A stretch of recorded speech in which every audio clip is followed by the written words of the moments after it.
चलिए अब आपको दिखाती हूँ कि विपश्यना केंद्र जो होते हैं वो कैसे दिखते हैं, कैसे उनका इंफ्रास्ट्रक्चर होता है।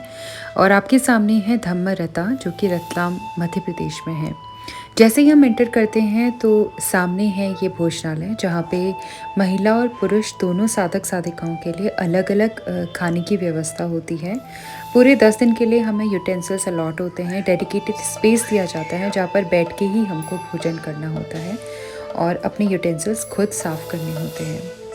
यह है यहाँ का कैंपस एरिया और बॉयज़ और गर्ल्स दोनों के लिए अलग-अलग एकोमोडेशन की व्यवस्था होती है। बिल्कुल अलग एरियाज़ होते हैं। ये स्टेयर्स जो हैं ये जा रही हैं टुवर्ड्स बॉयज़ एकोमोडेशन और लेफ़्ट से जो आपको रास्ता दिख रहा है भोजनालय के पीछे की ओर जाता हुआ, वहाँ है महिला आवास।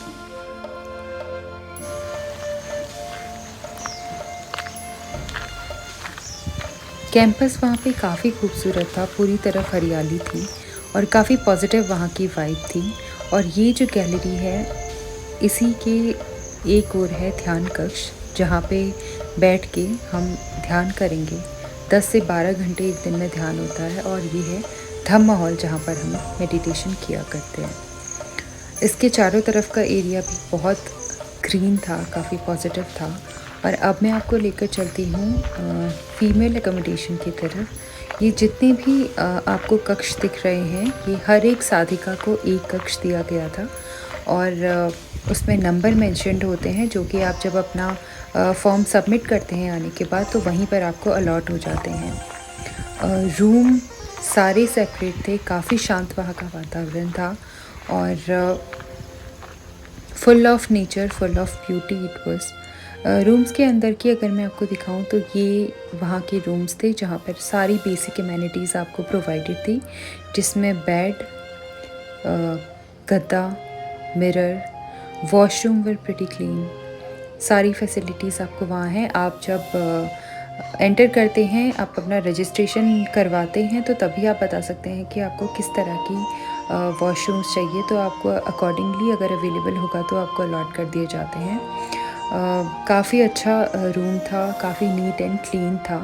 और ये बेसिकली जो पहले मुझसे साधक यहाँ पे रह के गए होंगे तो उन्होंने क्लीन करके ये गए हुए थे और सेम मेरी रिस्पॉन्सिबिलिटी भी थी कि मेरे जाने से पहले मैं अपने रूम को बिल्कुल उससे भी बेटर नीट एंड क्लीन करके जाऊँ।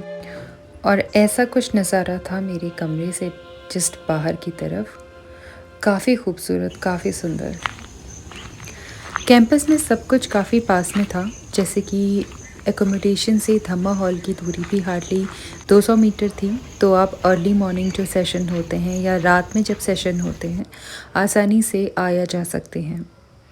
एक चीज़ होती है कि जब भी आप मेडिटेशन करने जाते हैं तो अपने साथ में पानी की बॉटल लेकर चलते हैं, क्योंकि काफ़ी लंबे सेशन होते हैं, तो you must carry water bottle and an umbrella with you.